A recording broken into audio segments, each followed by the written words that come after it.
Hey, y'all, this is Lance Lopez, and you're listening to Loudini and the Rock and Roll Circus. Hello, everyone, and welcome back to the Loudini Rock and Roll Circus. My name is Lou Lombardi, a.k.a. Loudini, and you can keep up with us on the internet at LoudiniRockandRollCircus.com, where you can check out all the great podcasts we've been doing, both the interview series, which we have for you today, as well as our music podcast, where we do get to finally play the music from these amazing people we're getting to talk to. Today I've got a fantastic Texas blues and rock guitarist, singer, songwriter on the line, Lance Lopez. I'm really excited to talk to him. He's got some great projects out there and just a ferocious guitar style, and we are really fired up about it here at the Loudini Rock and Roll Circus. First, I'd like to thank my sponsors, Positively Pittsburgh Live Magazine. That's pplmag.com for short. That's Pittsburgh's first internet radio and TV network and online community magazine and business directory. I also like to thank MTS Management Group. MTS Management is more than just an artist management company. It's a bona fide rock star in the music industry specializing in full-service artist management, publicity, promotions, and social media campaigns. MTS Management is on the cutting edge of today's new music business. And you can find out more about them at mtsmanagementgroup.com. Okay, now the gentleman we have here on the line today, Lance Lopez, has been a professional performing musician since the age of 14 when he began playing local bars in and around the New Orleans, Louisiana area. At 17, he was hired by soul great Johnny Taylor. With him, he toured for 6 months. By 18, he was hired as the band leader for the blues legend Lucky Peterson's band, spending 3 years touring throughout the world. While Peterson's band, he ended up hooking up with the legendary Buddy Miles, formerly of the Band of Gypsies, who worked with Jimi Hendrix. And basically from there, history has been made. Lance has been putting out his own records, working with people like Kenny Aronoff in a great project that he's going to tell us all about. Ladies and gentlemen, welcome Lance Lopez to the Loudini Rock and Roll Circus. Lance, how are you, buddy? Hey, Loudini, how's it going, man? Great to hear from you. It's good to hear you too, man. And we were talking before you got started here that you guys, had some rough weather down your way, and your guitar's okay and everything, man? Oh yeah, everything. Luckily, everything survived all the tornadoes and all the storms. So yeah, we're doing good. We're hanging in there. It's hard to keep you Texas guys down, I'm telling you. Oh man, we take a licking and keep on ticking. So why don't we get started a little bit? Let's go back to the beginning with your guitar work, because hey, everybody's inspired by something or somebody. What made you want to pick that guitar up and start playing? Well, it was really my first memories. Really, were seeing Elvis Presley on Betamax tapes. I mean, you remember Betamax tapes from the early 80s or whatever they were? I don't even know when it was, like these little small tapes. Well, it was really strange because my dad was actually in the Army with Elvis Presley, and they knew each other from the Louisiana Hayride in Shreveport, Louisiana, where I was actually born. And then it was weird because they met there, and then as luck would have it, they were stationed in Germany together, so they just had this bond. So it was really strange to see Elvis on TV, because I was a toddler. I mean, I didn't know about Elvis. All I knew is I saw him on TV, and then I would look over next to the TV, and there would be a picture of he and my dad together. Oh, wow. So I was like, okay, wow, there's my dad's friend on TV, like rocking out with us. And it was the '68 comeback special. I don't know if you're familiar with that, but it was like that. It was like, where they were sitting around and just sitting and playing guitars. It was very raw, very impromptu. And so that really was the first exposure I had to that. And that, I was like, as soon as I saw that, I went, man, I have to. And I was like 3 years old. I was like, man, I need to do that, And so we would pass by music stores, and I would be riding in the car, with my family as a little kid, and I would see a guitar shop and all the guitars and the drums in the windows, and I remember literally, that was back before the days they put kids in car seats, I would just literally stand on the seat of the car and just go, oh my God, we got to stop the car, I got to go in there, So, I mean, kind of from the beginning, I really was that was really what kind of drove me to play guitar. And as I showed more and more interest, my dad eventually got me a guitar for Christmas a few years later. And so, because I just kept, showing so much interest, and we would go into, pawn shops or something, and I would go pick up a guitar and just strum on it. And my dad eventually got me one, and he got me one. There was an album called The Great 28 by Chuck Berry, and it was like a Chuck Berry. It was like there was like 28 songs on it. And my dad got me a guitar, then he got The Great 28 by Chuck Berry, and he was like, okay, now that you got the guitar, we're going to learn every song on this album. And he literally stood at the record player with the needle, and it was on vinyl, back in those days. And I would sit with my guitar, and we would play Chuck Berry, and so that was like the beginning of that. And once I remember figuring out, those chords and how to play that, it was like, it was over with after that. It was just like I was, it was just, that was my world, and then a couple of years later, I discovered, through my older brother and kind of the older kids, I discovered Jimi Hendrix, and then it really was over at that point. It was like, that's when I was like, I've arrived, and it just really just took on a whole new meaning and a whole new approach. And so, and then from just there on out, I just practiced day in, day out. And that was kind of the thing. My dad really helped as a driving force with that when I was a kid. It was like, if I'm going to buy you a guitar, if I'm going to buy you an amp, you've got to sit there and work on it, and really do something with it. So that, it really just, inspired me to keep going and keep practicing and get better and better and better, Did other, beyond the sort of, the Great 28 and, your dad, did you take lessons beyond that? Did you learn theory or anything like that? I really didn't. No, I didn't. It was really funny because in the area where I grew up and was born in a town in northwest Louisiana, Shreveport, Louisiana, every kid in the neighborhood kind of played guitar.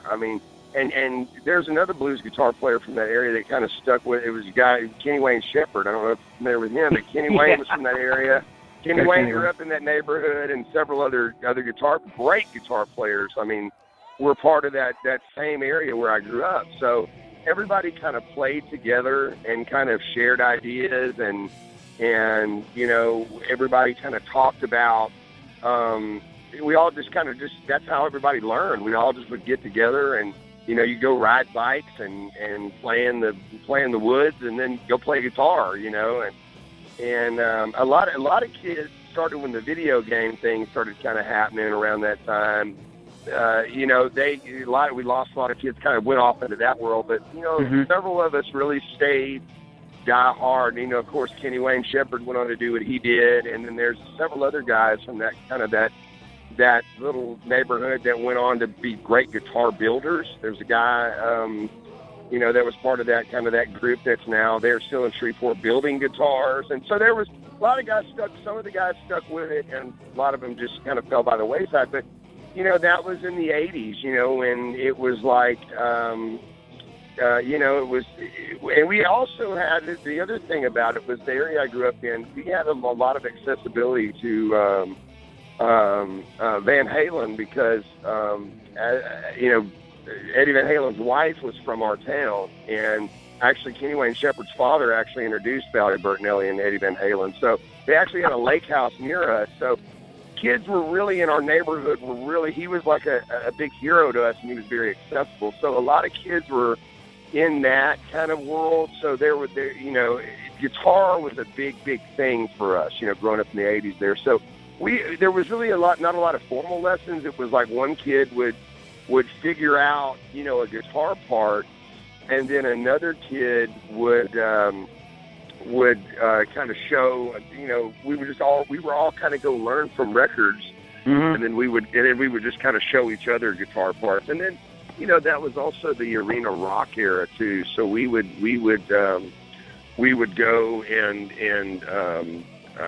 go to those shows, and which were all general admission, and there in Shreveport, we got all those great arena rock shows, and we would go get on the front row and then watch like Angus Young or one of those guys, and then go run home and try to remember everything they did and then try to emulate it, So that was a big part of how I learned. I went to a lot of concerts at a really young age, and we had really great concerts there when we were kids. What was your favorite concert? Just in the moment, I know putting you on the spot, but from that era, what goes like, wow, that just knocked me out? Well, the one that really knocked me out, I mean, of course I saw all the great bands back then. AC/DC was always very formidable on me when I was a kid. They were like probably my most favorite. I saw them the most of anybody. But the one that really knocked me out was seeing Stevie Ray Vaughan when we moved to Dallas eventually, and right there at the end of the 80s, and in about 1990 was Stevie Ray Vaughan. I saw Stevie Ray Vaughan and B.B. King perform together. And that was the one that really kind of set me on the course to go, okay, that's what I want to do. So that's when you knew you were like, you wanted to go. Despite like the fact that you got the Van Halen and all these different stuff, when you saw Stevie Ray and B.B. King, you're like, the blues, that's when it kind of really started to resonate with you? That's when it all made sense, because, you know, I had discovered Jimi Hendrix, you know, some years before, and Hendrix kind of set the bar for me. So it was really kind of strange. I would go see a lot of every band in the 80s seemed like they had, you know, great guitar players. Everybody was, you know, really shredding and playing all these guitar parts. But there was a certain magic. There was a certain thing, a way that I felt when I would put on, you know, these records. And, you know, Are You Experiencing Electric Ladyland and all those albums. I would get this certain, like, thing, you know, and I would go, and it really just set the bar. And so I would really kind of go to these shows and go, yeah, that's great, but I don't feel the way I do when I listen to Hendrix, you know. And I'd always kind of had that feeling. And when I went and saw Stevie Ray, we actually were going to see B.B. King, and Stevie he was actually the headliner. They were together, and actually because Stevie was in Dallas, his hometown, it was actually his last hometown concert. They let Stevie headline. So when Stevie Ray came out, it was that feeling, and I said, man, there it is, you know. And then he started playing Jimi Hendrix, you know. So I was like, oh my God! I was like, not only am I feeling like this, but now he's like launching into, like, you know, Voodoo Child, and it was just like, oh my God, you know. So, and then BB came out and jammed with Stevie, and that was actually like kind of the first blues jam I ever was a part of, like witnessed, you know. And it was it was pretty epic. I mean, to see, and Dr. John was on the show. Dr. John was playing keyboard, and Stevie Ray and BB King. So it was like, you know, I mean, there was my first blues jam. So I was kind of like, okay, well, that's it. That's exactly what I've been searching for, because I was, you know, in that era of the 80s, kind of growing up in that kind of that rock world of the 80s at that time, when it really was like, as far as a guitar player growing up, it was like you either wanted to try to sound like Randy Rhoads or Van Halen or one of those guys.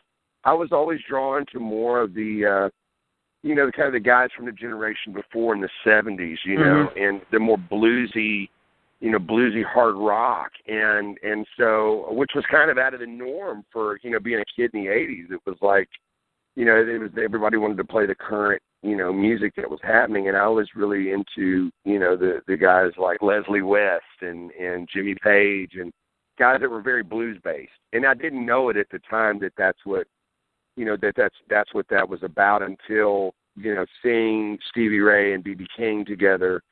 And then, you know, like I said, that love for Hendrix, that kind of all kind of culminated at one time, and I went, okay, that's it. It's the blues. That's okay. I get it now. That's what it's about for me, you know. So, do you consider yourself, like, because you moved to Texas, what you were like late teens? Actually, I was 12 years old when I moved. Oh, okay. So do you consider yourself like a Texas guy then, pretty much? I've lived in Texas longer than anywhere. Yeah, I basically, I mean, I've moved here when I was 12. I've been here. We moved a couple of different places, you know, during my teenage years. But, you know, I wound up back in Texas in my late teens. Yeah, so I was in and out of Texas all along. But I've lived in Texas longer than I've ever lived anywhere. So yeah. Okay, so because Texas is a great tradition, you know, not just of guitar, but of music in general. I mean, we could talk, you know, for hours on all of that. I mean, And so you're sort of like, do you feel like you're becoming, or you're part of that canon of like the Billy Gibbons, the Johnny Winter, you know, that sort of stuff? Do you feel like you're kind of coming into that, or that you're part of that? Well, yeah, I mean, you know, I was really blessed to have both of Johnny was, you know, a dear friend, and, you know, somebody I idolized and somebody that I learned a great deal from. And Billy, still to this day, I mean, I met Billy Gibbons. It was funny because just was it yesterday, 2 days ago, whenever it was, the 26th, whatever that was, the day after Christmas, was the 20th anniversary that I had met Billy. I was sitting back thinking, and I was going, wow, it's been 20 years. I've known Billy Gibbons for 20 years. I met Billy Gibbons when we first moved back to Dallas. And I was 16 or 17 years old, and we just moved back, and I went to a jam. We have these, you know, we used back in the 90s and all that era, and still we have some today, and we have blues jams here in Dallas, but there was a spot in particular called the Greenville Bar and Grill, and it was really an A-lister kind of a hangout. I mean, there was a lot of people would come to town and hang out in there. It was great music in there all the time. Stevie Ray used to hang out in there when he was alive, and all kinds of people, great people, would come in and out of there. And I got up and played at this jam, played like a little Hendrix medley at this jam. And Billy was eating next door to an Italian restaurant. There's a very famous Italian restaurant next door. And he was there. It was so funny because he was there with Suzanne Summers from Three's Company, like when I was a kid, you know. So it was like this weird. So Billy comes over with her. So I come off the stage and they go, Billy Gibbons came here to hear you. Like he heard you from next door and he came over. And so I walk over there, and not only is Billy Gibbons standing there, but then there's the chick from Three's Company. So I'm like, what's going on? Like, I don't even know how to even process this right now, you know. It was like, there's too much to even try to deal with. So it was just a crazy thing. And so from then on out, like, and Billy had a place here in Dallas back in the 90s, and it was kind of during the Antenna era. And, you know, and they had just put out Pincushion was a big hit. There still was, like, you know, the big video on MTV, and it was during that time. And, you know, and I really was very fortunate to be around him, you know, at a young age and kind of start, you know, getting into that and you know, really kind of being able to have access to Billy. And Billy we would talk about Jimi Hendrix and what he'd learned from Jimmy and all these great stories and all this kind of stuff. And you know, really, Billy was really forthright and you being imaginative and being creative and kind of creating your own thing. That's one of the things that I always will always be impression to me on Billy. It was just how creative he is, and why I can see why Jimi Hendrix loved Billy so much, because he is of that same ilk. I mean, he's very much writing things down all the time and drawing pictures, and very imaginative, very creative, very, you know, he comes up with these brilliant, you know, creative, imaginative things, you know, and so I could kind of see, I was like, oh man, this is like, I could see how these guys could be two peas in a pod, you know, with Hendrix. And then later on, it was, you know, of course, with the Vaughn family, I was very close to Stevie Ray and Jimmy Vaughn's mother, and pretty much everybody that they grew up with in their neighborhood, you know, in Dallas. And so they all kind of embraced me. We always we do a fundraiser every year for his mother has a scholarship for kids for music school. So I was involved in that from a very, very young age, and Miss Vaughn loved me. So we all had a lot of the same group of friends that Stevie grew up with. So that was really, really cool, you know, and to be a part of that. And you know, and then later was Johnny, and Johnny and I's relationship was so special because it was like we connected over in Europe. I actually started playing with him, and we were in Europe. We toured together and did some shows. And it was like when I got with Johnny, we started to talk immediately about Texas. We had a lot of the same mutual friends, the same areas of Texas. And that really, it was like Johnny was so, like that's all we talked about. We didn't really get into, you know, that he was, you know, here's somebody I listened to playing, you know, learn to play guitar, listen to the records. it was that here we are. We have family from the same area of Texas, and talked about the same, these regions and these places, and that you could tell that really warmed Johnny, warmed him up. It really made him feel good. We didn't talk about anything else but that, Well, when you're on tour in Europe and you meet a guy from kind of like your hometown, it's going to give you a sort of feeling of, home. Right.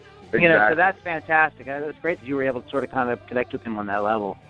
And that was really that was where it started. And then when he realized that I had a knowledge of Delta blues, because Johnny really didn't listen to anything modern at all. I mean, he listened to stuff. I mean, it was 30s, 40s, and then in the 50s, it was electric blues and Muddy Waters and that stuff. But it really was like Blind Willie McTell, Robert Johnson, all the acoustic blues stuff, which is where, after I saw Stevie Ray that day, I went the very next day and bought Robert Johnson and started over on acoustic and started with the acoustic blues and went that direction to go, okay, if I'm going to play blues, I kind of took that mentality of like my dad with the Chuck Berry records and went, we got to go back to the very beginning, and then we're going to work our way through the whole thing. And so I'd kind of done that on my own.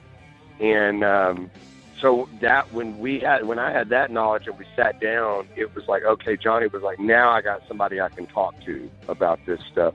And he was just like, Johnny was like a Google of Delta blues. I mean, it was like, you could ask him anything. You could ask him anything about any one of these obscure blues guys, Delta blues guys, especially from Texas or Mississippi. And he could tell you where they were born, where they lived, where, Yeah. Everybody they used to run this.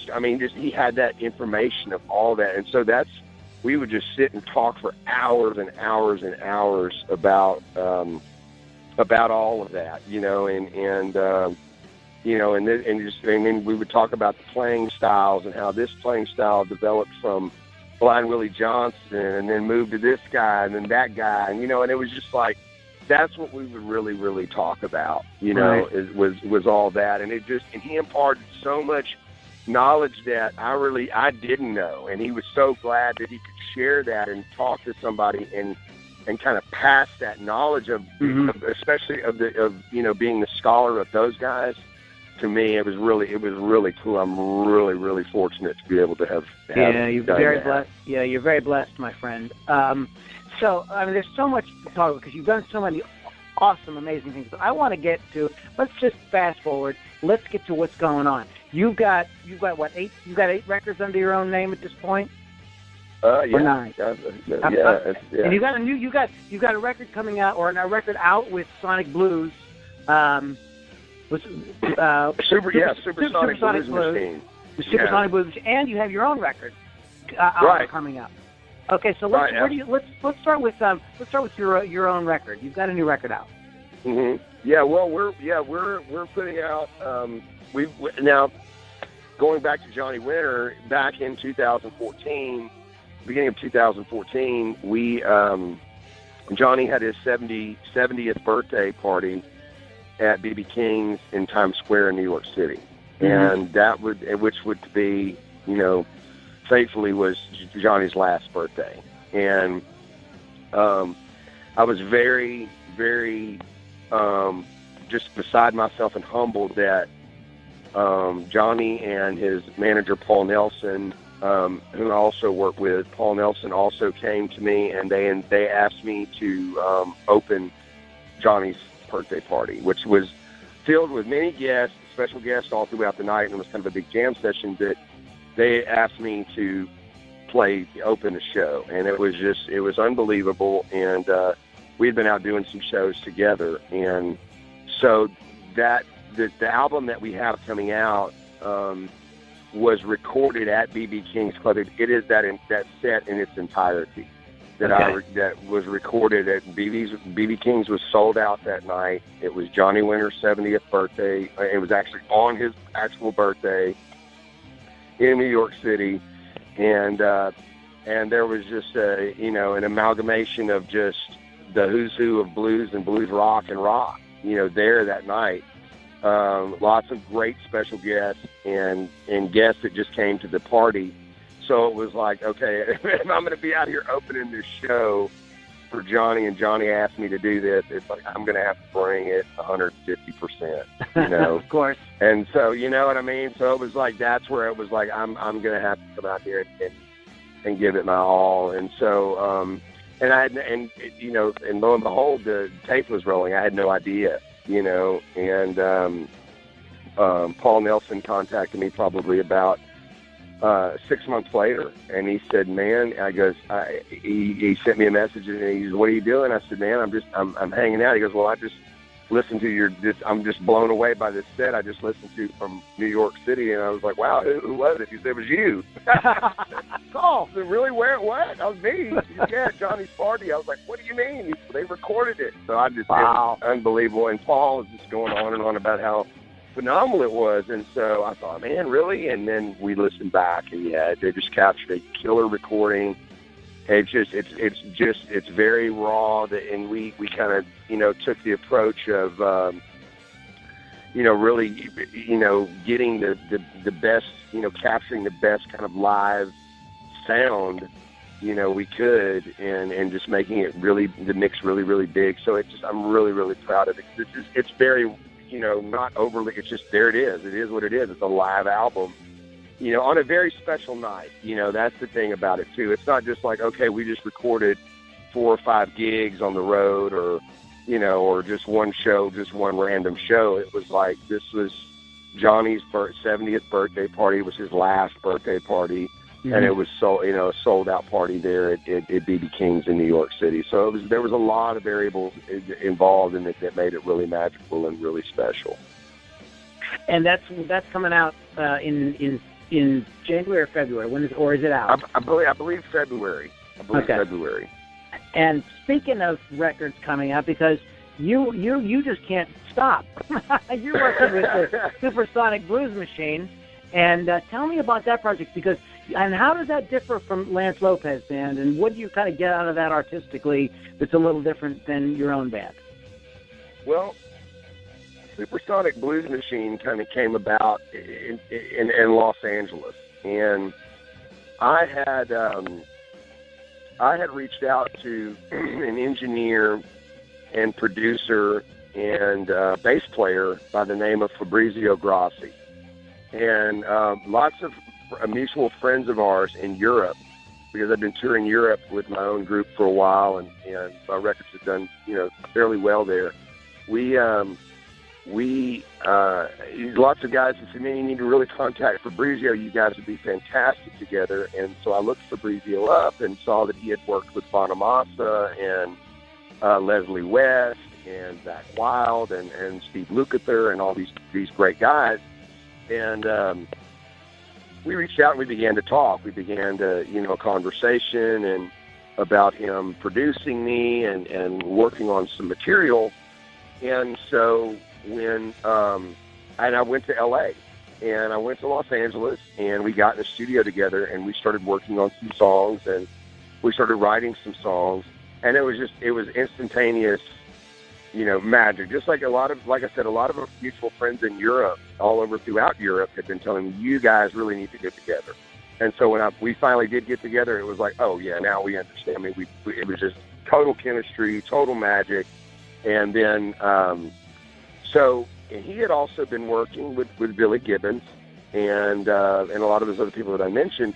But Gibbons called him about something totally different, about working on some stuff, because they'd actually began pre-production on this solo record that Billy just put out recently. Right. Just Perfecto Mundo. That's absolutely fantastic too. I mean, that's really amazing.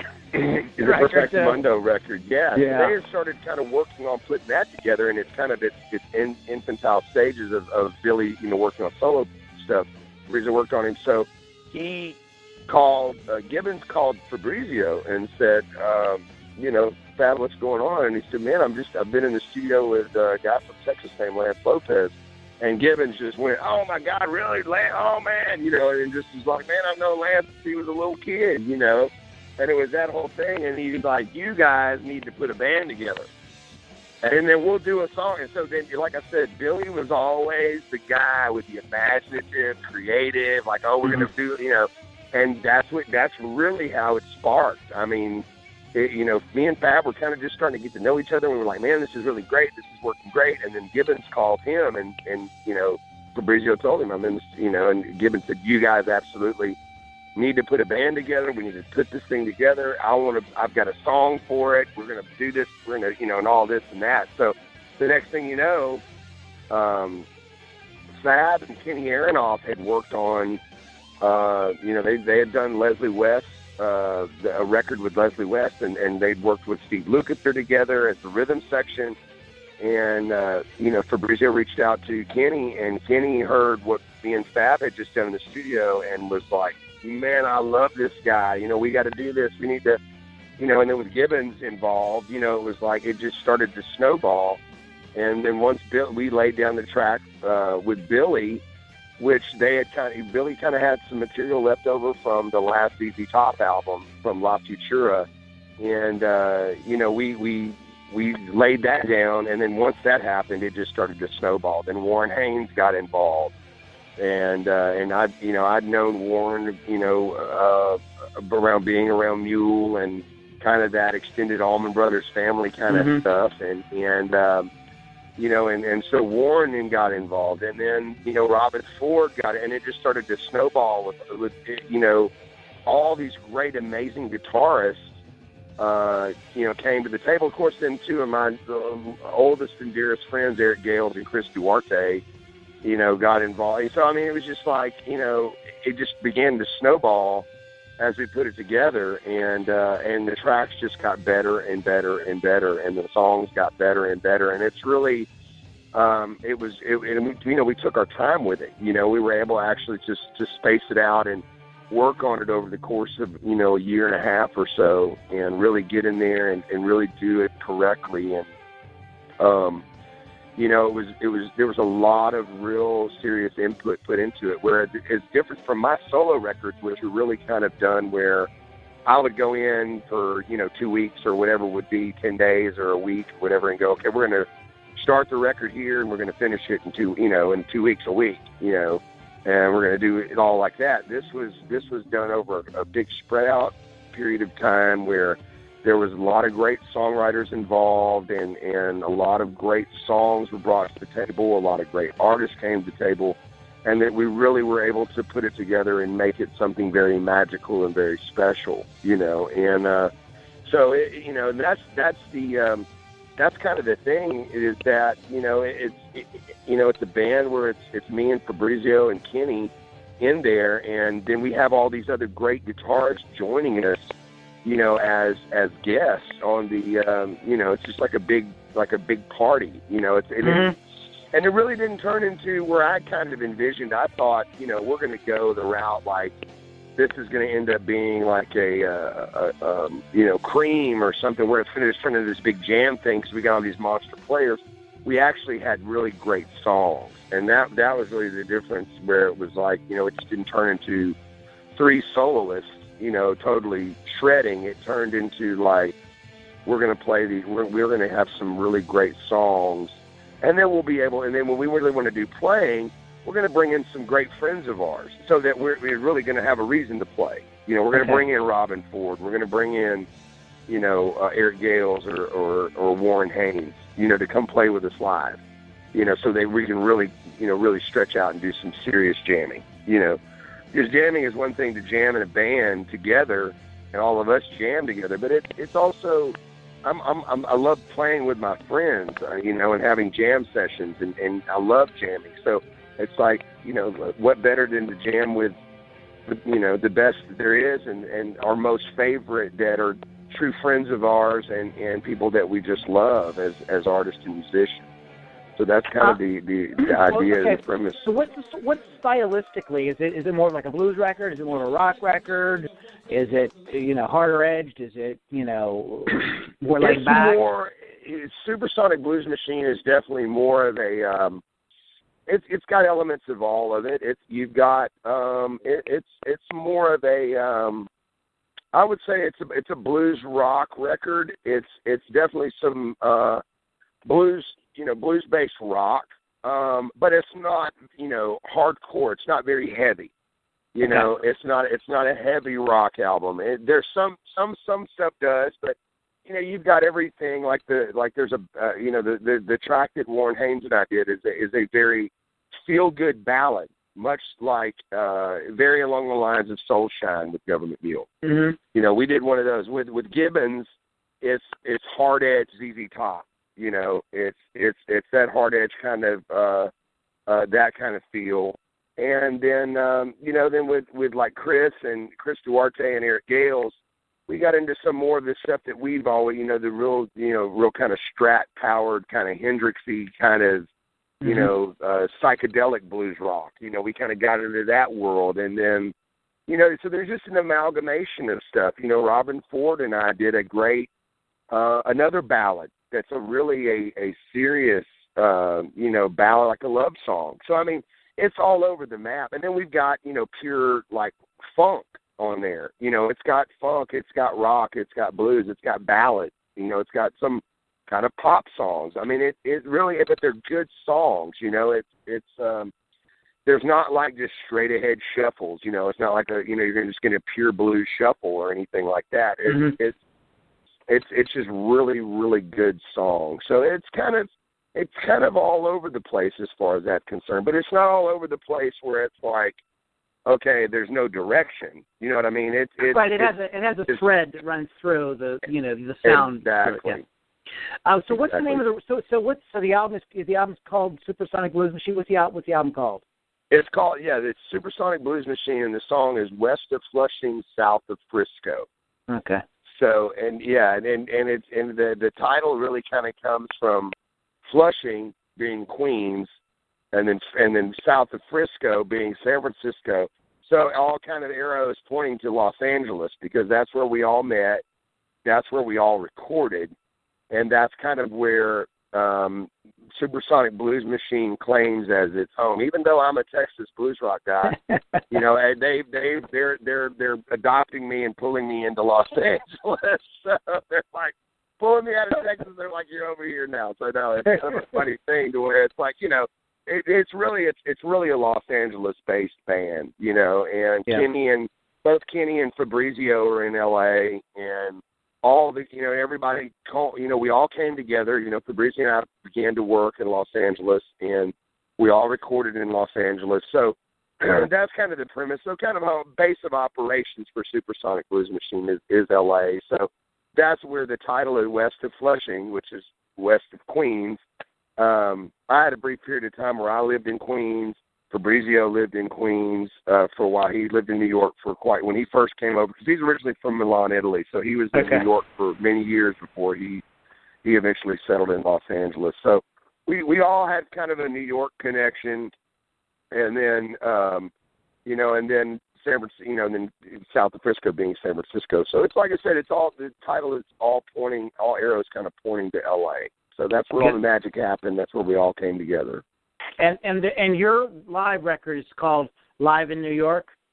Yeah, it's Live in NYC. That's just Live in NYC. We just kept it real simple, just Lance Lopez Live in NYC. And you know, I really didn't want to. You know, I got really.